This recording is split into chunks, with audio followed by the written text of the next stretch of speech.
स्वागत है आप सभी का एकलव्य स्टडी पॉइंट पर। मेरा नाम है हिमांशु सिंह और आज की इस वीडियो में हम बात करेंगे क्लास 11th की फिजिकल एजुकेशन की मिड टर्म एग्जामिनेशन के लिए जो मोस्ट इम्पॉर्टेंट क्वेश्चन हैं। और इस वीडियो की जो पीडीएफ है वो आपको टेलीग्राम चैनल पर मिल जाएगी, तो आप क्लास 11th ईएसपी सर्च करके टेलीग्राम ग्रुप को ज्वाइन कर सकते हैं और वहाँ से इस पीडीएफ को डाउनलोड कर सकते हैं। बात करते हैं क्वेश्चन की। तो शारीरिक शिक्षा यानी कि फिजिकल एजुकेशन की फील्ड में जो टीचिंग कैरियर है उसको बताना है। ठीक है, जो टीचिंग कैरियर है आज के टाइम पे फिजिकल एजुकेशन की फील्ड में, उसके बारे में थोड़ा सा डिस्क्राइब करना है। तो जो शारीरिक शिक्षा है वो एक व्यावसायिक क्षेत्र बन चुका है। ठीक है, उसको एक व्यावसायिक क्षेत्र यानी कि एक प्रोफेशनलिज्म में हम उसको काउंट कर चुके हैं, क्योंकि पहले के टाइम पे ना ये कहा जाता था कि कोई खिलाड़ी बनेगा तो आगे उसका क्या ही होगा जब वो बुढ़ापे में चला जाएगा। ठीक है, तो ये जो अवधारणा थी, ये जो पूरा कॉन्सेप्ट था, वो प्रेजेंट में चेंज हो चुका है। और जो कि जितने भी खिलाड़ी हैं, ठीक है, जिन्होंने किसी स्पोर्ट्स में बहुत अच्छा करा था, और वो आज के टाइम पे उनकी अर्निंग जो है बहुत बढ़िया है कि फिजिकल एजुकेशन ने उनको एक ऐसा प्लेटफॉर्म दे दिया, उनको एक ऐसा फील्ड दे दिया जहाँ पे वो टीचिंग में आगे जाके अपना करियर, अपनी जो लाइफ है उसको आगे बना सकते हैं अलोंग विद द स्पोर्ट्स। ठीक है, तो अब हम स्पेसिफिकली बात कर रहे हैं हमारे टीचिंग करियर के बारे में, यानी कि शिक्षण करियर के बारे में, शिक्षक व्यवसाय के बारे में। तो ये जो टीचिंग करियर है फिजिकल एजुकेशन में, उनके लिए ज़्यादा अच्छा है जिनकी शिक्षण में रुचि होती है।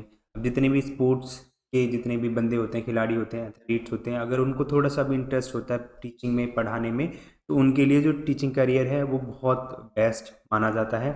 ठीक है, और जो टीचिंग करियर है उसको अच्छा इसलिए भी माना जाता है कि जितने भी टीचर्स होते हैं ना, उनको बहुत सारे अवार्ड्स मिलते हैं, प्रस्ताव मिलते हैं, पुरस्कार मिलते हैं।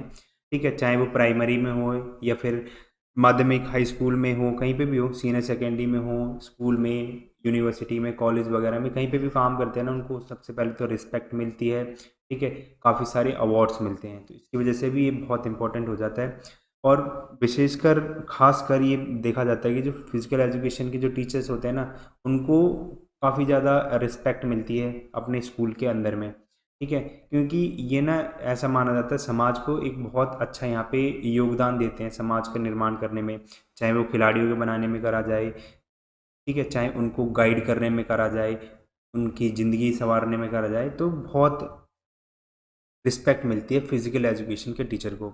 और ये जो करियर होता है ना, टीचिंग करियर, वो एक हमें जो संतुष्टि होती है, सेटिस्फैक्शन होता है, इंटरनल सेटिस्फैक्शन वो देता है। ठीक है, कि हम कुछ अच्छा कर रहे हैं, हम बच्चों की ज़िंदगी बनाएंगे इस तरह से, तो हमें जो हमारा इंटरनल सेटिस्फैक्शन होता है वो मिलता है टीचिंग करियर में। तो ये फील्ड उनके लिए बढ़िया होती है जो स्पोर्ट्स में है और जिनका इंटरेस्ट होता है टीचिंग में, तो वो इसमें आ सकते हैं।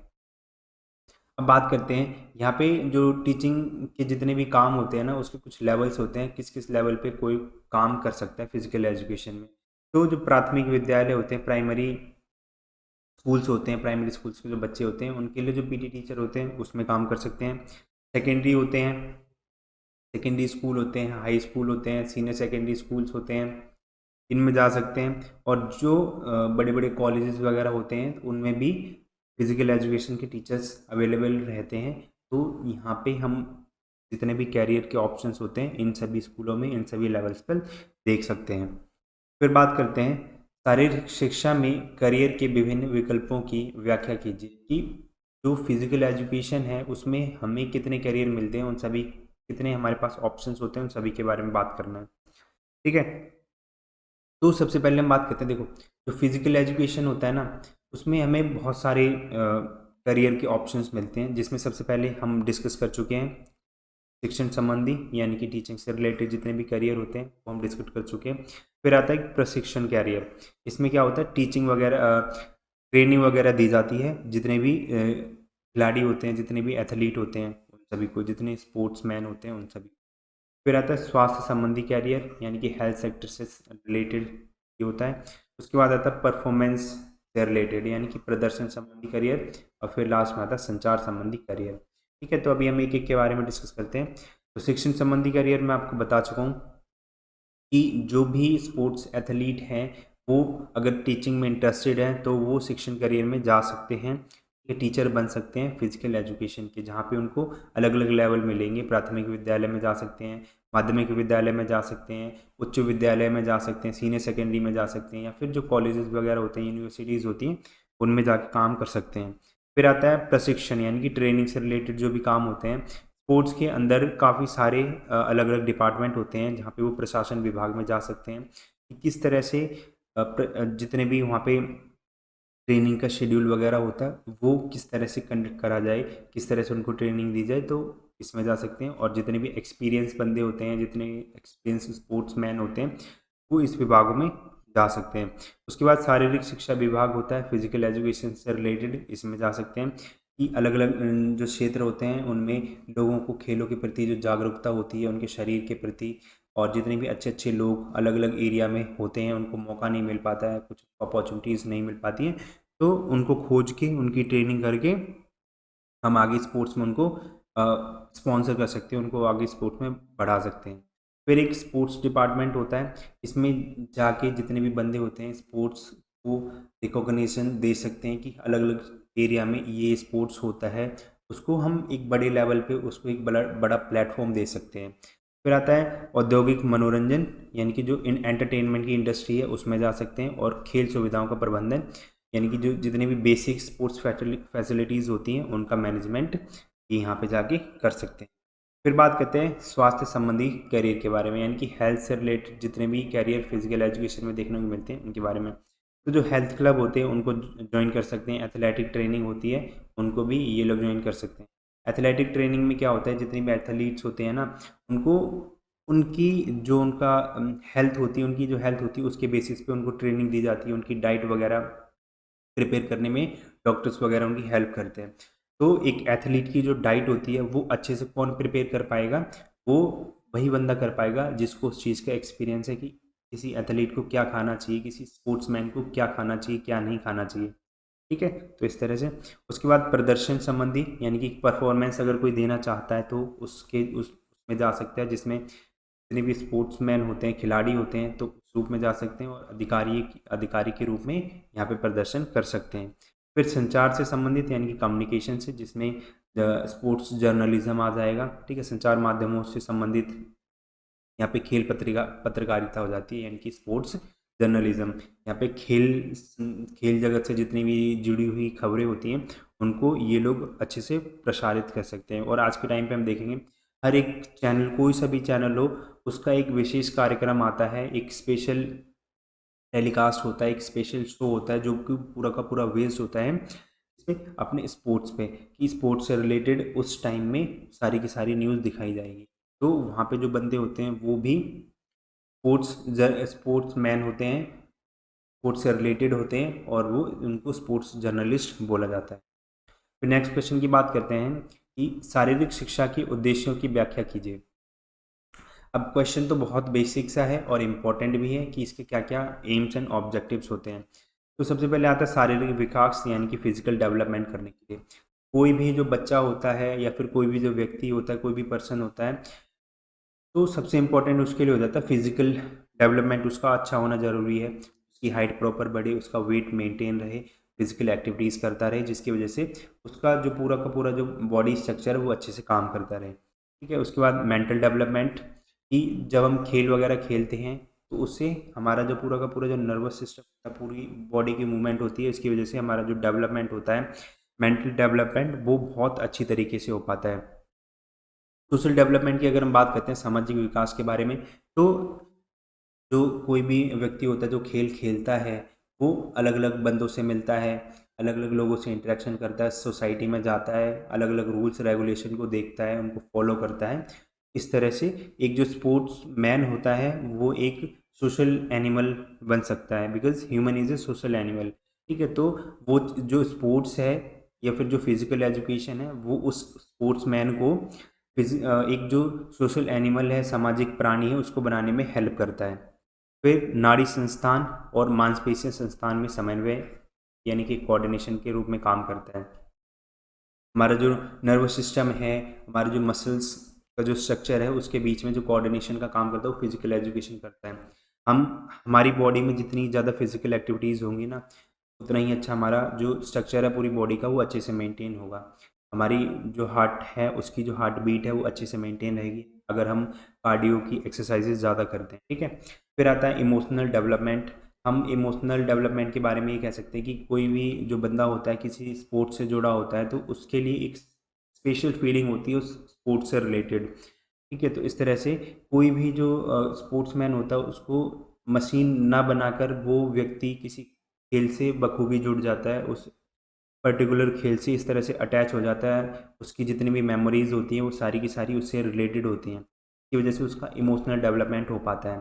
फिर बेसिकली हेल्थ का तो होता ही है क्योंकि स्पोर्ट्स में हमारी पूरी बॉडी की मूवमेंट होती है जिससे कि हमारा पूरा का पूरा फिजिकल डेवलपमेंट होता है, हमारा मेंटल डेवलपमेंट होता है, सोशल डेवलपमेंट होता है और हम कहीं ना कहीं ये पूरा का पूरा जो बॉडी है हमारी वो मूवमेंट कर पाती है और बॉडी की मूवमेंट से हम अच्छा खाना खाते हैं, हम अच्छा खाते पीते हैं, ठीक है। तो इसकी वजह से जो पूरा का पूरा जो हमारा हेल्थ सिस्टम है वो अच्छे से डेवलप हो पाता है।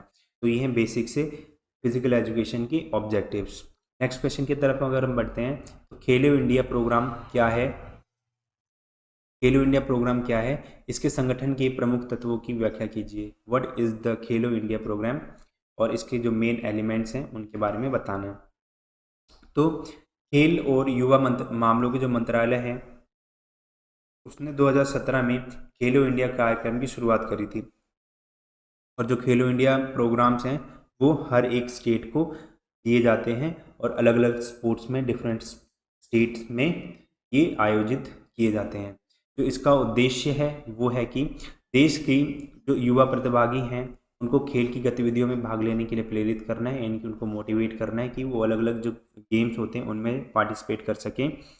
और जो कच्ची प्रतिभा हैं यानी कि जिनमें क्षमता है वो खेलों में अच्छा कर सकते हैं, उनके पोषण पर ध्यान केंद्रित करना है, यानी कि उनको फोकस होकर उनके न्यूट्रिशन पर फोकस करना है, ठीक है। और जो सोशल इंक्लूजन होता है यानी कि सामुदायिक भागीदारी होती है उनको बढ़ावा देना है, ग्रामीण भारत को वैश्विक खेलों से जोड़ना है और उनको प्रदान करना है, ठीक है। अब ग्रामीण भारत में बहुत सारे ऐसे छोटे छोटे खेल खेले जाते हैं तो भारत की हमेशा कोशिश रहती है कि वो ज़्यादा से ज़्यादा इन खेलों को जो इंटरनेशनल गेम्स होते हैं उनमें जुड़वा पाएँ, जिसकी वजह से जो भारत का पूरा जो विश्व स्तर पर खेलों में प्रदर्शन है वो और अच्छे से हो पाए।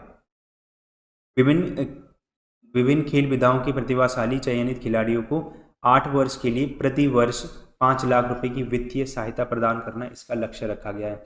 यानी कि जो भी खिलाड़ी इस खेलो इंडिया प्रोग्राम में आता है जिनमें क्षमता है कि वो अच्छा कर सकता है तो उनको 8 वर्ष के लिए यानी कि 8 साल के लिए हर साल 5 लाख रुपए इनको दिए जाएंगे। इसका ये टारगेट रखा गया है खेल और युवा मंत्रालय ने, ठीक है। अब इसके जो मेन एलिमेंट्स हैं यानी कि किस बेसिस पे ये काम करता है, कौन कौन से उद्देश्यों के लिए, कौन कौन से ऑब्जेक्टिव्स के लिए, इसके क्या क्या मेन एलिमेंट्स हैं जिनकी बेसिस पे ये काम करता है उनको देखते हैं। तो सबसे पहले खेल मैदानों का विकास करना, यानी कि जितने भी ग्राउंड होते हैं उनको डेवलप करना। सामुदायिक कोचिंग विकास करना, अलग अलग जो छोटे छोटे जो इंस्टीट्यूट्स होते हैं जहाँ पे बच्चे जाके ट्रेनिंग कर सकते हैं उनका डेवलपमेंट करना। स्टेट लेवल खेलो इंडिया की सेंटर्स की स्थापना करना जो कि स्टेट लेवल पे अलग अलग जो स्टेट्स होते हैं वो अपने अपने स्टेट में अलग अलग डिस्ट्रिक्ट्स में इन जो खेल होते हैं उनका आयोजन कर सकें। फिर एनुअल स्पोर्ट्स कॉम्पिटिशन होते हैं उनको आयोजित करना इसका लक्ष्य है। उसके बाद खेल जो अवसंरचना है उसका उपयोग करना और उसका निर्माण करना, यानी कि जो हमारा स्पोर्ट्स इंफ्रास्ट्रक्चर है जिसमें स्टेडियम्स आ जाते हैं और भी कई तरह की चीज़ें आ जाती हैं उनका उपयोग करना है ज़्यादा से ज़्यादा और उन चीज़ों को बनाना है, उनका निर्माण करना है। फिर राष्ट्रीय क्षेत्रीय राज्य खेल अकादमी को सहायता प्रदान करना है, क्योंकि हमारे देश में ना सबसे बड़ी कमी यही रही है कि हमने ना स्टार्टिंग से स्पोर्ट्स पे बहुत कम ध्यान दिया था। तो अभी ये एक इनिशिएटिव लिया गया है गवर्नमेंट की तरफ से कि जितने भी छोटे छोटे जो अकेडमीज़ हैं जो बहुत अच्छा कर सकती हैं, उनके अंदर पोटेंशियल है, उनको अपॉर्चुनिटीज़ मिले, उनको फंड मिले, तो ये लक्ष्य रखा गया है कि इनको हम फंड देंगे जिसकी वजह से अगर ये अच्छा कर सकें, इनको अपॉर्चुनिटीज़ मिल सकें, इनको फंड मिल सके तो ये बहुत आगे जा सकें और देश का जो नाम है खेल में वो आगे बढ़ा सकें। स्कूल जाने वाले बच्चों की जो फिटनेस है, फिजिकल फिटनेस, उसको मेंटेन करना है। फिर महिलाओं को खेलों में उनको शामिल करना, उनको भागीदार बनाना है। विशेष आवश्यकता वाले जो स्पेशल नीड्स के बच्चे होते हैं उनको भी खेलों में शामिल करना है। और शांति और विकास के लिए खेलों का आयोजन करना है कि हम पूरे विश्व में शांति चाहते हैं, डेवलपमेंट चाहते हैं। इसकी वजह से ये इसका जो माध्यम है वो खेल बने। खेल की वजह से हम सब एक मंच पर एक जगह पे इकट्ठे होके सिर्फ और सिर्फ खेल की बात करें, शांति की बात करें, डेवलपमेंट की बात करें। फिर ग्रामीण एवं स्वदेशी आदिवासी खेलों को बढ़ावा देना, ये लक्ष्य रखा गया है भारत सरकार की तरफ। और इन बेसिस पर ही जो पूरा का पूरा खेलो इंडिया गेम्स है वो काम करता है। अब बात करते हैं ओलंपिक आंदोलन के मूल्यों के विकास के बारे में चर्चा कीजिए कि जो ओलंपिक गेम्स होते हैं वो उनका डेवलपमेंट, उनमें जो मूल्य होते हैं, जो वैल्यूज़ होती हैं, उनका डेवलपमेंट किस तरह से हुआ है उनके बारे में बात करनी है। तो सबसे पहले अगर हम बात करते हैं मैत्री के बारे में, फिर एकजुटता, भेदभाव से मुक्त गेम और निष्पक्ष खेल, ये हैं इनके मूल्य ओलंपिक गेम्स के। चार हैं, इनको भी हम अच्छे से डिस्कस करेंगे। तो सबसे पहले अगर हम बात करते हैं मैत्री की, इनकी फ्रेंडशिप हो, इसमें क्या होता है जो ओलंपिक जो खिलाड़ी होते हैं उनको ऐसे अवसर प्रदान किए जाते हैं जिनमें जो खिलाड़ी होते हैं उनकी तो आपस में दोस्ती होती है, लेकिन अलग अलग जो खिलाड़ी होते हैं अलग अलग देशों से आते हैं, अलग अलग राष्ट्रों से आते हैं। तो इनकी वजह से जो अलग अलग देश होते हैं उनके बीच में भी मित्रता बनती है। इन खेलों के द्वारा मित्रता, बंधुता, सौहार्दता आदि के गुणों का विकास किया जा सकता है विभिन्न राष्ट्रों के बीच, विभिन्न लोगों के बीच में।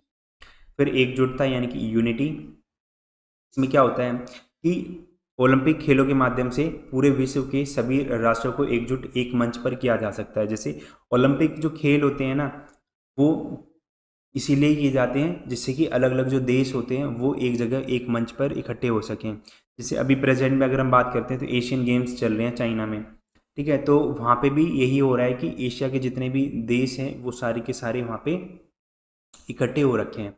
तो ये खेल जो होते हैं ना एक बहुत अच्छा माध्यम होता है जिसकी वजह से सभी देशों को एक जगह पे इकट्ठा किया जा सकता है। सभी खिलाड़ी एवं राष्ट्रीय खेलों के विकास हेतु मिलकर प्रयास करते हैं और ओलंपिक खेल समितियों के माध्यम से खेलों को अधिक रुचिकर बनाते हैं। इन खेलों में सभी राष्ट्रों की ओलंपिक समितियों का एकजुट होकर ये सभी कार्य करती हैं। अलग अलग देशों की अपनी अपनी ओलंपिक समितियां होती हैं, ठीक है। तो वो सभी लोग आपस में मिलकर एक विश्व के मंच पर सभी मिलकर एकजुट होकर काम करती हैं। इसकी वजह से हमें कहीं ना कहीं यूनिटी दिखाई देती है। भेदभाव से मुक्त जो खेल होते हैं उनका आयोजन यहाँ पे किया जाता है, ठीक है। इन खेलों का जो उद्देश्य होता है वो होता है कि धर्म, जाति, रंग, नस्ल, लिंग आदि के आधार पर किसी भी प्रकार का भेदभाव नहीं किया जाएगा और भेदभाव रहित खेलों को यहाँ पे खेला जाएगा। खेल को खेल की भावना से खेला जाएगा। फिर आता है निष्पक्ष खेल होते हैं। ओलंपिक खेलों के सफल आयोजन हेतु प्रशिक्षित रेफरियों की नियुक्ति की जाती है। इनके बहुत ट्रेंड रेफरीज होते हैं जो नई नई टेक्निक और टीवी कैमरों की मदद से जो उनका जो डिसीजन होता है वो दे सकते हैं, उसकी कोशिश करते हैं। और जो खेल होते हैं उनको निष्पक्ष खेल की भावना से खेलने के लिए खिलाड़ियों को प्रेरित किया जाता है। नेक्स्ट क्वेश्चन की बात करते हैं। तो प्राचीन ओलंपिक खेलों के उद्भव पर विस्तार से चर्चा कीजिए कि ओलंपिक खेल स्टार्ट कैसे हुए थे।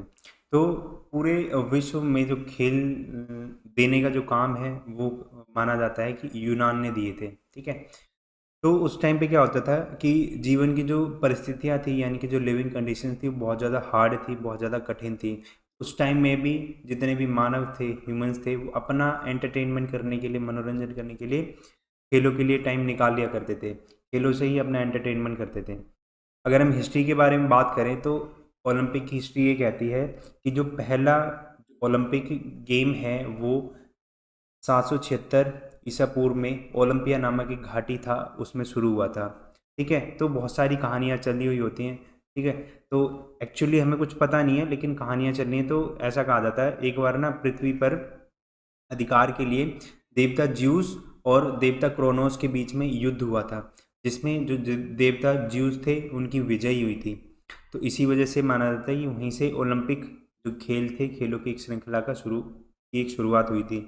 अब चाहे इसका रीज़न कोई भी हो, चाहे कारण कोई भी हो, लेकिन हमें इतना पता है, कंक्लूजन इतना यही है कि ये जो खेल थे वो एक ओलंपिया नामक घाटी में हुए थे, ठीक है। तो इसी की वजह से इन जो भी खेल हुआ करते थे वहाँ पे उनका नाम ओलंपिक खेल पड़ गया था, ठीक है। ओलंपिक खेल पड़ गया था वहीं से। अब जब इस टाइम कोई भी खेल होते हैं तो उस टाइम पर जितने भी युद्ध वगैरह होते थे, विवाद होते थे, उनको कुछ टाइम के लिए रोक दिया जाता था आपसी बातचीत के माध्यम से, कि इस टाइम तक अभी खेल चल रहे हैं, अभी रोक दो इनको, जब खेल ख़त्म हो जाएंगे तब हमारा जो डेली का जो है वो हम लड़ाई झगड़ा युद्ध वगैरह हम कर सकते हैं। नेक्स्ट बात करते हैं, जो ओलंपिक खेल हैं उनको आयोजित करने की एक प्रक्रिया होती है, कैसे कैसे एक पूरा प्रोसेस होता है, उनको फॉलो करा जाता है। सबसे पहले खेलों का उद्घाटन होता है, फिर सभी जो खिलाड़ी होते हैं वो एक जगह पे एकत्र होते हैं और उसके बाद शपथ ली जाती है, ओथ लेते हैं, फिर खेल स्टार्ट होते हैं और खेल जब ख़त्म होता है उसके बाद में अवार्ड सेरेमनी होती है, यानी कि पुरस्कार समारोह, पुरस्कार वितरित किए जाते हैं, अवार्ड डिस्ट्रीब्यूशन किया जाता है। अब बात करते हैं प्राचीन और आधुनिक ओलंपिक के मध्य अंतर स्पष्ट कीजिए। What is the difference between ancient and modern Olympic games. तो अगर हम प्राचीन ओलंपिक्स की बात करते हैं तो प्राचीन ओलंपिक्स जो पहले हुआ करते थे उसमें सिर्फ और सिर्फ यूनान यानी कि जो ग्रीस था उसका जो ओलंपिया शहर था उसमें आयोजित किए जाते थे सारे के सारे। प्राचीन में ही ये एक नियम था कि जो व्यक्ति ग्रीक में जन्मा है, ग्रीस में जन्मा है यानी कि यूनान में जन्मा है, वो ही इसमें पार्टिसिपेट कर सकेगा। भगवान ज्यूस के सम्मान में ग्रीक के लोगों के लिए एक धार्मिक त्यौहार था, क्योंकि भगवान ज्यूस की इस टाइम पे जीत हुई थी, वो यहाँ पे विजयी हुए थे। ये 5 दिनों तक चलता था, यानी कि 5 दिनों तक पूरे इस कार्यक्रम का आचरण रहा करता था और 4 साल में एक बार जितने भी खिलाड़ी थे जिन जिनको खेलने का शौक़ है वो यहाँ पे एकत्रित होते थे और खेला करते थे। लेकिन अगर हम आज के टाइम पे बात करते हैं आधुनिक ओलंपिक्स के बारे में, तो अलग अलग शहरों में इसका आयोजन किया जाता है और जो भी इसमें खिलाड़ी होते हैं वो किसी भी देश में संबंधित हो सकते हैं, जो भी देश उस ओलंपिक गेम्स का सदस्य होता है, ठीक है। और शांतिपूर्ण और बेहतर दुनिया के लिए जो अंतर्राष्ट्रीय खेल सभा है उसके रूप में यहाँ पे इसका विकास किया जाता है, ठीक है। उसका यहाँ पे इन सभी लोगों को एकत्र किया जाता है। 16 दिन तक ये चलते हैं आज के टाइम पे और 4 साल में ये पहले की तरह एक बार इकट्ठे होते हैं, 4 साल में एक बार खेला जाता है इन गेम्स को। तो डिफरेंस थोड़ा सा चेंज हुआ है, जहाँ पे पहले ये सिर्फ और सिर्फ ग्रीक में आयोजित होते थे, लेकिन आज पूरे वर्ल्ड में अलग अलग शहरों में इसका आयोजन किया जाता है। पहले ग्रीक के लोग ही इसमें भाग ले सकते थे, लेकिन आज के टाइम पे जो भी मेंबर कंट्री है, जो भी ओलंपिक में पार्टिसिपेट कर रहा है, उसमें जन्मा हुआ होना चाहिए उस व्यक्ति को, उस खिलाड़ी को, वो उसमें पार्टिसिपेट कर सकता है। पहले भगवान के रूप में भगवान को सम्मान करने के लिए ये खेल आयोजित करे जाते थे, लेकिन आज के टाइम पे शांतिपूर्ण और एक बेहतर दुनिया के लिए जो खेल सभा होती है उसको आयोजित किया जाता है। पहले 5 दिन तक चलते थे और आज के टाइम पे ये 16 दिन तक चलते हैं, और पहले भी 4 साल में एक बार होते थे और आज के टाइम पे भी 4 साल में सिर्फ एक बार ये आयोजित किए जाते हैं। अब बात करते हैं ओलंपिक शपथ क्या होती है, यानी कि जो ओलंपिक ओथ है वो क्या है। तो खेल शुरू होने से पहले जो मेज़बान देश होता है उसका जो प्रतिनिधि होता है, जो भी इसमें भाग लेने वाले होते हैं, सभी खिलाड़ियों से शपथ लेने के लिए कहता है, ठीक है, और दोहराता है।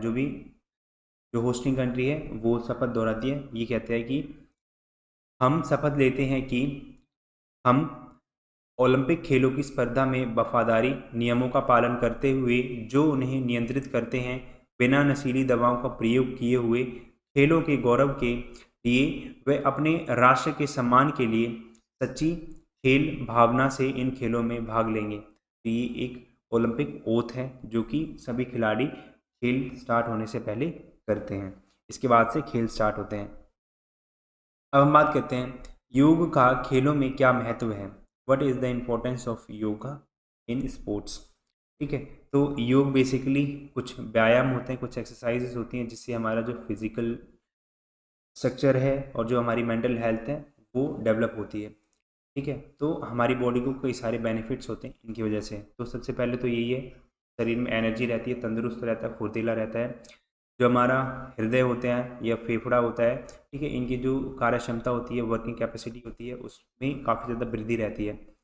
अब जो योग होता है ना, वो हमें इमीडिएट तो हमें कोई रिलैक्सेशन नहीं दे सकता, उसका बेनिफिट नहीं दे सकता, लेकिन अगर हम योग को एक लंबे टाइम तक करेंगे ना, तो हमारी जो पूरी पूरी बॉडी है, शरीर है, उससे जितनी भी डिजीज़ हैं, जितने भी रोग हैं, वो सारे के सारे खत्म हो जाएंगे, रोग मुक्त हमारा शरीर हो जाएगा। ठीक है, नियमित अभ्यास से शरीर की जो शक्ति है, यानी कि जो पावर है शरीर में, चपलता है, फ्लेक्सिबिलिटी है, कोऑर्डिनेशन है, अलग अलग जो ऑर्गन्स हैं उनके बीच में, उन चीज़ों को बढ़ाता है।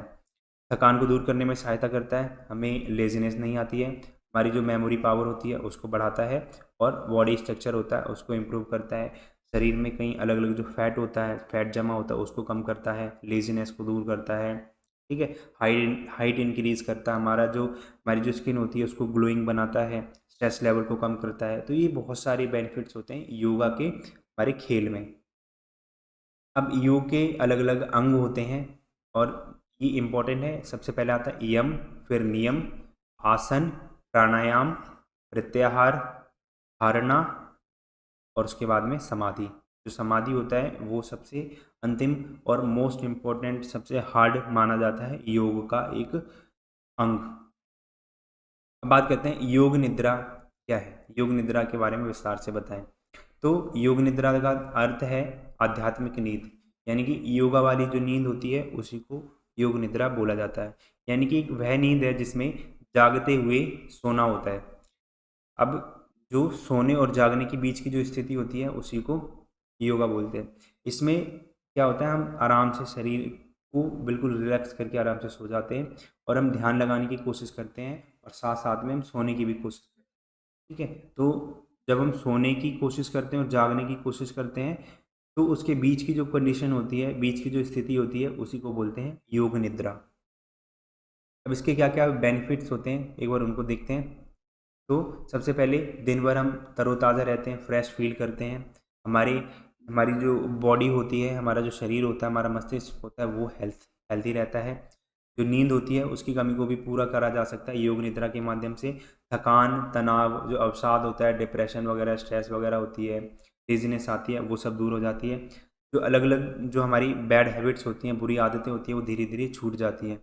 योग निद्रा से रक्तचाप, मधुमेह, हृदय रोग, सिर दर्द, तनाव, पेट में घाव, दमे की बीमारी, गर्दन दर्द, कमर दर्द, घुटनों का दर्द, जोड़ों का दर्द, साइटिका, अनिद्रा, अवसाद, और जितनी भी अलग अलग तरह की जो बीमारियां होती हैं ना, वो उनमें हेल्प करता है योग निद्रा। के बाद में जो खिलाड़ी होते हैं ना, मैदान में जाने से पहले भी योग निद्रा लेते हैं। ठीक है, और मैदान में जाने से पहले और एक नियमित अभ्यास करते हैं योग निद्रा का, क्योंकि बहुत सारे बेनिफिट होते हैं इसके। और जो योग निद्रा होती है वो 10 से 45 मिनट के बीच तक करी जा सकती है आराम से। फिर बात करते हैं ताड़ासन की, विस्तार से व्याख्या कीजिए। ठीक है, तो सबसे पहले हम ताड़ासन को समझते हैं। ये एक ऐसा योगासन है या एक ऐसा योग है जो मांसपेशियों को ही नहीं बल्कि जो हमारी सूक्ष्म मांसपेशियाँ होती हैं उनको बहुत हद तक लचीला बनाता है। अब जो ताड़ासन है ना, उसको हम अलग अलग नाम से जानते हैं। तो सबसे पहले पर्वतासन आता है। मैं आपको फोटो दिखाता हूँ, इस टाइप में होता है हमारा ताड़ासन। ठीक है, तो इसको पर्वतासन भी बोलते हैं, क्योंकि ये एक तरह से पर्वत के रूप में हमें देखने को मिलता है। जब भी कोई करता है ना, खड़ा हुआ बिल्कुल पर्वत जैसा लगता है। ठीक है, इसलिए पाम ट्री भी बोलते हैं। और क्योंकि ये ना बिल्कुल जब हम इसको करते हैं ना, तो जो इंसान इसको करता है ना बहुत लंबा सा दिखाई देता है। ठीक है, क्योंकि जो खजूर का पेड़ होता है ना, उसकी तरह लंबा दिखाई देता है, इसकी वजह से इसको पाम ट्री कहते हैं। इसके बाद इसको कहते हैं स्वर्गीय योग। इस टाइम पे जो व्यक्ति होता है ना, अपने आप को स्वर्ग की तरफ खींचता है, इसीलिए इसको स्वर्ग योग के नाम से भी जाना जाता है। ताड़ासन के 3 नाम है, एक है पर्वतासन, एक है पाम ट्री योग, और दूसरा है स्वर्गीय योग। ठीक है, और इनका नाम क्यों है मैंने बता दिया आपको। अब बात करते हैं इसकी क्या विधि है। ठीक है, किस तरह से इसको करा जाता है। सबसे पहले कुछ नहीं करा होता है, सबसे पहले अपने आप खड़े हो जाओ अच्छे से, कमर को और अपनी गर्दन को बिल्कुल सीधा करो। फिर अपने हाथ को सिर के ऊपर करें और सांस लेते हुए धीरे धीरे पूरे शरीर को ऊपर की ओर खींचना है। खिंचाव को पैरों की उंगलियों से लेकर हाथ की उंगलियों तक पूरा का पूरा महसूस करना है। फिर इस अवस्था में कुछ समय के लिए बने और सांस लें, सांस छोड़ें। फिर सांस छोड़ते हुए धीरे धीरे अपने हाथ और शरीर को पहले की अवस्था में लेकर आएं, और इस तरह से एक चक्र पूरा होता है। दोबारा से इसका प्रयास करें, तीसरी बार इसको करने की कोशिश करें। ठीक है, फिर ताड़ासन क्या क्या बेनिफिट होते हैं, एक बार उसको देखते हैं। तो अगर हम बेनिफिट्स की बात करते हैं, इसमें सबसे पहले तो वज़न कम करने में भी हेल्प करता है, कि जब हम खिंचाव करते हैं ना तो बीच में जितनी मांसपेशियाँ होती हैं उन पे कंप्रेशन पड़ता है, ठीक है, प्रेशर पड़ता है। इसकी वजह से हाइट बढ़ाने के लिए ऑब्वियसली बहुत बेनिफिशियल है ये।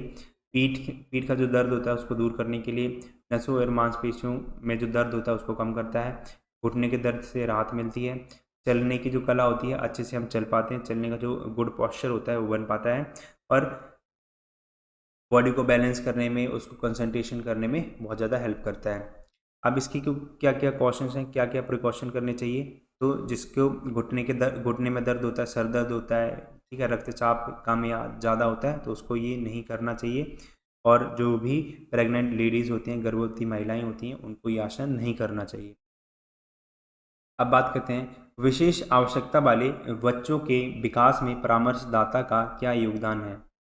अब देखो, एक चीज़ मैं यहाँ पे बताता हूँ कि हमें ना 3 चीज़ें जाननी है कि कोई भी जो विशेष आवश्यकता वाला बच्चा होता है ना, उसकी कुछ ऐसी हैबिट्स होती हैं, कुछ ऐसे काम होते हैं जो वो अपने आप नहीं कर सकता है, ठीक है? उनको किसी न किसी से बाहर से हेल्प चाहिए होती है उन कामों को करने के लिए। सबसे पहले हम बात करते हैं शारीरिक रूप से, ठीक है? तो शारीरिक रूप से भौतिक चिकित्सक होता है उनके पास में, उनके शरीर में कोई भी प्रॉब्लम होती है, बॉडी स्ट्रक्चर ठीक नहीं होता है, उसके लिए भौतिक चिकित्सक होता है। मानसिक रूप से वो बहुत कमज़ोर होते हैं तो उसके लिए परामर्शदाता होता है, उनको उनको कॉन्फिडेंस देता है, ठीक है, उनसे बातचीत करता है। और जो उनके डेली के जो काम होते हैं वो उनको करने के लिए भी एक आदमी होता है जिसको व्यावसायिक चिकित्सक बोला जाता है, ठीक है? तो इन तीनों के बारे में हम अभी पढ़ेंगे। तो सबसे पहले हम बात करते हैं परामर्शदाता की। अब विशेष आवश्यकता वाले जो बच्चे होते हैं उनकी मानसिक रूप से कमज़ोर होते हैं माना जाता है, ठीक है? तो परामर्शदाता का काम क्या होता है, उनके अंदर कॉन्फिडेंस को डेवलप करना, ठीक है, उनके लिए शिक्षा के जो प्रोग्राम्स होते हैं उनको निर्धारित करना, तो और जो इमोशनल डेवलपमेंट होता है बच्चों का, सोसाइटी में किस तरह से घुल मिलना है, ये जो पूरा का पूरा जो प्रोसेस होता है, समझाना होता है बच्चे को, वो परामर्शदाता करता है, ठीक है?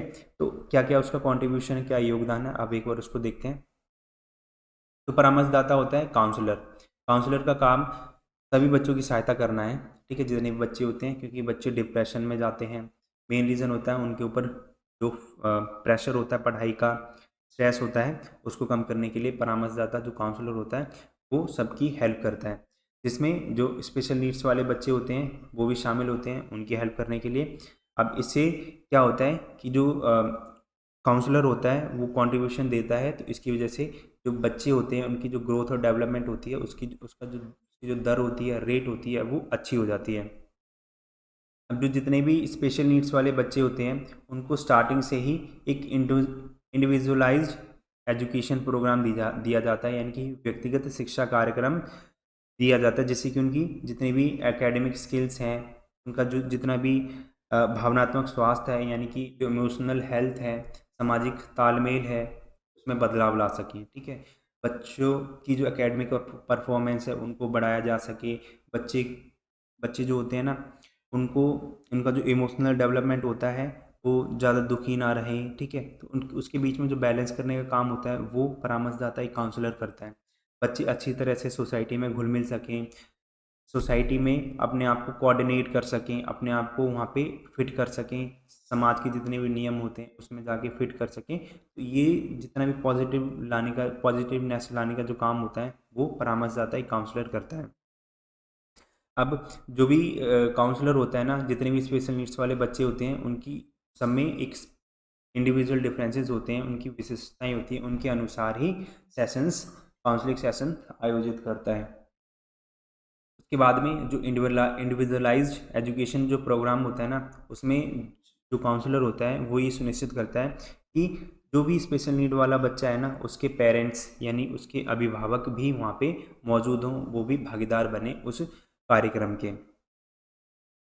जो परामर्शदाता होता है वो ये आशा करता है कि जितने भी शिक्षक हैं, जितने भी विद्यालय के कर्मचारी हैं, ठीक है, वो आपस में सहयोग कर सके और उनको एक ऐसा वातावरण उपलब्ध करवा सके जिसमें बच्चे का विकास हो सके, ठीक है? तो उसमें भी काफ़ी ज़्यादा हेल्प करता है।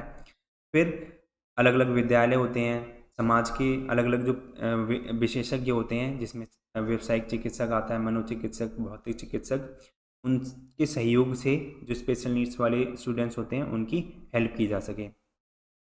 अब जिन जिन बच्चों को स्पेशल नीड्स की ज़रूरत है, ज़रूरी नहीं है कि जो दिव्यांग हैं उन्हीं को स्पेशल नीड्स की ज़रूरत है। जो एक नॉर्मल बच्चा होता है, भले ही वो मानसिक रूप से कमज़ोर हो, तो उसको भी कुछ ना कुछ स्पेशल नीड्स चाहिए होती है। उनको सपोर्ट चाहिए होता है, उनको मेंटल सपोर्ट चाहिए होता है, उनको इमोशनल सपोर्ट चाहिए होता है। तो उनकी टाइम टाइम पर उनकी पहचान करी जा सके और उनके लिए भी जो सेशंस वगैरह होते हैं उनको निर्धारित किया जा सके, उनका आयोजन किया जा सके। तो ये एक इम्पोर्टेंस होती है एक काउंसलर की बच्चों की लाइफ में, स्पेशल नीड्स वाले बच्चों की लाइफ में, नॉर्मल बच्चों की लाइफ में। नेक्स्ट क्वेश्चन की अगर हम बात करते हैं तो विशेष शैक्षणिक आवश्यकता वाले बच्चों के लिए व्यावसायिक चिकित्सक की क्या भूमिका होती है। ये व्यावसायिक चिकित्सक आता है जो हमारे जो बच्चे होते हैं उनके डेली डेली लाइफ के जितने भी काम होते हैं उनको करने उन कामों को करने में हेल्प करने वाले जो व्यक्ति होते हैं। ठीक है। अब स्वयं की देखभाल यानी कि बच्चों को प्रेरित करते हैं, उनको समझाते हैं, उनको सिखाते हैं कि अपनी देखभाल कैसे की जा सके जिससे कि बच्चे इंडिपेंडेंट बन सके और किसी के ऊपर निर्भर ना रह सके, यानी कि आत्मनिर्भर बन सके। खेल खेलने में सहायता करते हैं, अलग अलग प्रकार के जो खेल होते हैं, क्योंकि जो स्पेशल नीड्स वाले बच्चे होते हैं उनके गेम्स और जो नॉर्मल बच्चे होते हैं उनके गेम्स में काफ़ी ज़्यादा फ़र्क होता है, काफ़ी ज़्यादा डिफरेंसेस होता है। तो उनको वो नॉर्मल वाले गेम्स खेलने के लिए उनको एक स्पेशल गेम्स खिलाने पड़ते हैं, तो उन गेम्स में हेल्प करने के लिए ये काम आते हैं। फिर स्कूल्स की जितनी एक्टिविटीज़ होती है उसमें हेल्प करते हैं, चाहे स्टडी से रिलेटेड होती हो, ठीक है, कहीं बाहर जाना घूमना होता है तो उनके लिए हेल्प करते हैं। रहन सहन के वातावरण में बदलाव लाया जा सके, यानी कि जो लिविंग कंडीशंस होती हैं बच्चे की उसमें चेंजेस लाए जा सकें। और जो भी बच्चे होते हैं उनकी राइटिंग स्किल्स, जो मोटर स्किल्स होती हैं उनमें बेटर करना, उनमें सुधार लेके आना। ठीक है, तो ये काम होता है एक व्यावसायिक चिकित्सक का। अब बात करते हैं भौतिक चिकित्सक के बारे में। ठीक है, उनका क्या योगदान होता है। तो भौतिक चिकित्सक बेसिकली जो बॉडी स्ट्रक्चर होता है ना उसमें आता है। होता क्या है कि जो बच्चे होते हैं ना उनमें शारीरिक अक्षमता होती है, ठीक है, उनमें कठिनाई रहती है। शारीरिक बनावट के कारण पूरे बॉडी में जो बैलेंस होता है वो अच्छे से नहीं हो पाता है, संतुलन नहीं हो पाता है, जो गति होती है उसमें बाधाएं आती हैं। ठीक है, तो ये क्या काम करते हैं भौतिक चिकित्सक। वो ये करते हैं कि इंडिविजुअलाइज्ड एक्सरसाइज प्रोग्राम बनाते हैं बच्चों के लिए, जिससे कि इन सभी बीमारियों को कम किया जा सके, उनको ठीक किया जा सके। उनकी शारीरिक क्षमता एवं गति के लिए जो भौतिक चिकित्सक होते हैं अलग अलग प्रकार के उपकरणों और सहायक सामग्री का भी प्रयोग करते हैं। ठीक है, जो भौतिक चिकित्सक होते हैं ना उनका प्रयोग बच्चों की सहायता के लिए भी बहुत उपयोगी होता है, जिन्हें तंत्रिका तंत्र यानी कि न्यूरोलॉजिकल जितने भी डिसऑर्डर्स होते हैं वो होते हैं उनके लिए भी काफ़ी ज़्यादा हेल्पफुल होते हैं। फिर जो भौतिक चिकित्सक होते हैं बच्चों के शरीर में आई जो चोटें होती हैं उन उन चोटों को सुधारने में भी बहुत ज़्यादा इम्पोर्टेंट होते हैं। बाल चिकित्सक के उपचार में भी हेल्प करते हैं। बच्चों में होने वाले जो मस्कुलर डिसऑर्डर्स होते हैं, दुर्विकार होते हैं, उनके उपचार के लिए भी योगदान उसमें देते हैं ये लोग। ठीक है, इसके कारण बच्चों में संतुलन, बल और शारीरिक सामंजस्य में व्यापक सुधार आता है। नेक्स्ट क्वेश्चन की बात करते हैं तो ये है कि प्राइस, PRICE आप क्या समझते हैं। ठीक है, तो ये एक टर्म है जिसकी बेसिकली जो खेलों में चोट लग जाती है उसके ट्रीटमेंट के लिए यूज़ किया जाता है। तो पी से क्या मतलब होता है, पी से मतलब होता है प्रोटेक्शन। जो चोट लग जाती है उसको फर्दर इंजरी होने से बचाने के लिए, फर्दर डैमेज से बचाने के लिए ये उसको प्रोटेक्ट किया जाता है। ठीक है, चोट चाहे किसी भी तरह की हो, चाहे फ्रैक्चर वगैरह हो, कुछ भी हो, इंजरी वगैरह हो, खून वगैरह निकल रहा हो, ब्लड वगैरह निकल रहा हो, तो उसको प्रोटेक्ट किया जा सके। सबसे पहला काम होता है प्रोटेक्शन का। फिर आता है रेस्ट का, उस टाइम तक उसको काम ना करने दिया जाए। ठीक है, रेस्ट प्रॉपर उसको दिया जाए। ठीक है, उसके बाद आता है आइस अप्लाई करना, क्योंकि आइस से जो स्वेलिंग वगैरह होती है उसको काफ़ी हद तक कम किया जा सकता है। फिर आता है कंप्रेशन, आइस देने के जस्ट बाद उसको कंप्रेस किया जाए, उसको प्रेशर उस पर डाला जाए जिसकी वजह से वो जो स्वेलिंग होती है वो मिनिमाइज हो सके। फिर उसके बाद आता है एलिवेशन। एलिवेशन का क्या मतलब होता है कि कोई भी जो जहाँ पे चोट लगी होती है उसके नीचे कुछ उस ऊंचाई से रख दिया जाए जिसकी वजह से जो स्वेलिंग वगैरह होती है, जो फ्लड होता है वो उसको कम किया जा सके, ठीक है, और उसे हेल्प मिल सके। तो ये होता है प्राइस। अब बात करते हैं सुयोग्यता का क्या अर्थ है, इसके महत्व की व्याख्या कीजिए। तो देखो, सबसे पहले इसके अर्थ की बात करते हैं तो शारीरिक तथा मानसिक रूप से स्वस्थ होने की जो दशा होती है उसी को सुयोग्यता कहा जाता है, ठीक है। अब इसका क्या महत्व है, क्या इसकी इम्पोर्टेंस है, तो यह मांसपेशियों की टोनिंग एवं सुधार में मदद करता है, ठीक है। जो मांसपेशियाँ खराब हो जाती हैं, कभी मांसपेशी रिपेयर होती है, उनमें ये हेल्प करता है। इसके चोट के बाद जो आरोग्य प्राप्ति के समय को कम कर देता है, यानी कि जो रिकवरी रेट होता है उसको कम कर देता है। उसके बाद उचित पोषण संबंधी ज़रूरतों को पूरा करने में भी हेल्प करता है ये, हमें जिस तरह की न्यूट्रिशंस की नीड्स होती है उसको भी हेल्प करता है। फिर जो दबाव यानी कि जो प्रेशर होता है, डिप्रेशन होता है, उसको अच्छी तरह से मैनेजमेंट करने में भी हेल्प करता है हमारा शारीरिक योग्यता। जीवन की चुनौतियों का सामना एवं अप्रत्याशित स्थितियों की आवश्यकता अनुसार सामना करने में भी हेल्प करता है। पूरे शरीर को नियंत्रित और उसमें सुधार करता है, यानी कि पूरा का पूरा जो बॉडी स्ट्रक्चर होता है उसको अच्छे से मेंटेन करता है और सकारात्मक जीवन शैली एवं में परिवर्तन करने के लिए उसको प्रेरित करता है हमारी बॉडी को, ठीक है। तो ये बेसिकली इसके कुछ है। मैं एक बार दोबारा से बता देता हूँ। सबसे पहले हमारी जो मांसपेशियाँ वगैरह होती हैं उनमें टीयरिंग आ जाती है, तो उसको रिपेयर करने में, उसको कवर करने में हेल्प करता है। हमारी जो इम्यून सिस्टम होता है उसको स्ट्रॉन्ग करता है। हमारी जो न्यूट्रिशंस की नीड्स होती हैं उनको पूरा करता है। हमें डिप्रेशन आ जाता है, ठीक है, हमारे ऊपर प्रेशर होता है तो उसको अच्छी तरह से मैनेजमेंट करने का काम करता है। हमारी लाइफ में कभी ऐसी सिचुएशंस आ जाती हैं जिसको हम जो हमने कभी ना देखी हो, तो उसको मैनेजमेंट करने में काफ़ी ज़्यादा हेल्प करता है। हमारी बॉडी को कंट्रोल करने में हेल्प करता है। हमारी जो लाइफस्टाइल होती है, ठीक है, उसमें कुछ पॉजिटिव चेंजेस लाने के लिए ये इंपॉर्टेंट होता है। नेक्स्ट क्वेश्चन की बात करते हैं। शारीरिक पुष्टता यानी कि फिजिकल फिटनेस क्या क्या घटक होते हैं, ठीक है, उसकी चर्चा करनी है। तो सबसे पहले बात करते हैं घटकों के बारे में। तो आती है शक्ति, यानी कि जो पावर होती है वो आती है एंड्योरेंस। उसके बाद किसी भी कार्य को करने के लिए, कार्य करने की जो शारीरिक क्षमता होती है उसी को शक्ति कहते हैं। मेडिसिन बॉल के साथ व्यायाम करना, आइसोमेट्रिक व्यायाम खींचना आदि शक्ति के उदाहरण हैं, ठीक है। किसी भी काम को हम कितने टाइम तक कर सकते हैं वो होती है हमारी शक्ति। गति वह योग्यता है जिसके द्वारा एक ही क्रिया की बहुत तेजी से उसको किया जा सके, ठीक है, वो होती है गति। फिर आती है लचक, यानी कि हम शरीर को कितना घुमा सकते हैं, हमारी मांसपेशियों में कितना लचीलापन है, होती है गति, ठीक है। मांसपेशियों की लंबाई, संयुक्त संरचना और अन्य कारणों से प्रभावित होती है हमारी गति, लचक, सॉरी, ठीक है। इसे फ्लेक्सोमीटर द्वारा मापा जा सकता है। फिर आती है सहन क्षमता, ठीक है, कि किसी चीज़ को, अपने दर्द को हम कितनी देर तक सहन कर सकते हैं। यह कार्य को जारी रखने की योग्यता तथा थकावट को रोकने या विरोधी की योग्यता कहलाती है। इसे आंतरिक बल भी कहा जाता है। प्रत्यक्ष और अप्रत्यक्ष रूप से सहन क्षमता का प्रयोग अधिकतर जो खेल होते हैं उनमें किया जाता है और यह मध्यम व लंबी दूरी की दौड़ों का अंग होता है, ठीक है। यानी कि दर्द सहन करने की जो क्षमता होती है उसी को सहन क्षमता बोला जाता है, उसी को एंड्योरेंस बोला जाता है। फिर आता है तालमेल संबंधी योग्यताओं का विकास करने में हेल्प करती है।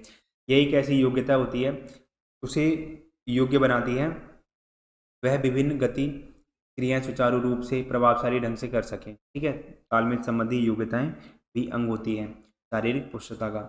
यह दिशा बदलने की क्षमता व कम समय में गति बिना असंतुलित हुए करने की योग्यता है। यानी कि जो हमारा का पूरा जो हमारी जो स्पीड होती है, शक्ति होती है, क्षमता होती है, उसको प्रॉपर तरीके से उनके बीच में जो कोऑर्डिनेशन करने का काम होता है वो ये हमारी स्किल करती है, ठीक है।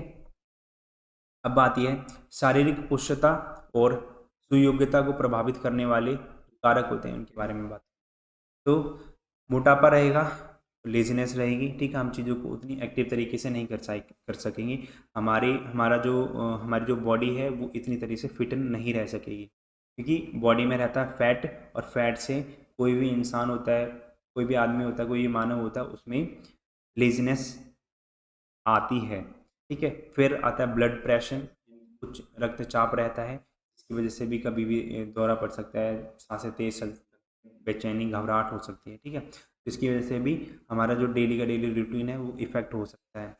भोजन करने की स्वास्थ्यप्रद आदतें, ये बहुत इंपॉर्टेंट है, क्योंकि आज के टाइम पे हम जो कचरा वगैरह खाते हैं ना, जैसे चाउमीन, मोमोज वगैरह, तो ये सब हमारी बॉडी को बहुत नुकसान पहुंचाती है। इमीडिएट हमें बहुत अच्छा लगता है खाते टाइम, बहुत स्वाद आता है, ठीक है, लेकिन एक लॉन्ग टर्म में अगर हम देखते हैं ना, तो ये चीज़ें हमारी बॉडी को बहुत ज़्यादा नुकसान करती हैं, ठीक है। और आज के टाइम पे ना बेसिकली यही होता है कि हमने अपना नॉर्मल खाना इतना छोड़ दिया कि नॉर्मल खाना आज के टाइम पे हमें डाइटिंग लगता है, ठीक है। एक जो सो कॉल्ड डाइटिंग का जो सिस्टम चल रहा है ना, वो यही होता है कि आज के टाइम पे हमने इतना जंक फूड खाना स्टार्ट कर दिया कि नॉर्मल खाना खाना भी हमें वो लगता है कि ये डाइटिंग है, बहुत हार्ड है नॉर्मल खाना खाना, ठीक है। धूम्रपान मोस्ट इम्पॉर्टेंट होता है कि धूम्रपान से हमारे जो ऑर्गन्स होते हैं वो बहुत ज़्यादा डैमेज होते हैं, वो अच्छे से काम नहीं कर पाते हैं, ठीक है। तो इसकी वजह से भी जो फिजिकल फिटनेस है वो इफ़ेक्ट होती है। अगर हमें प्रॉपर हम नींद नहीं ले रहे हैं, हमारी बॉडी को प्रॉपर टाइम नहीं मिल पा रहा है, रेस्ट नहीं मिल पा रहा है, तो इसकी वजह से भी हमारी जो फिटनेस होती है। शराब का जो सेवन होता है उससे भी बहुत ज़्यादा होती है, क्योंकि शराब कभी बचती नहीं है पेट में जाके, ठीक है। इसकी वजह से हमारी जो फिजिकल फिटनेस होती है, जो सेंस होती है, वो होती है।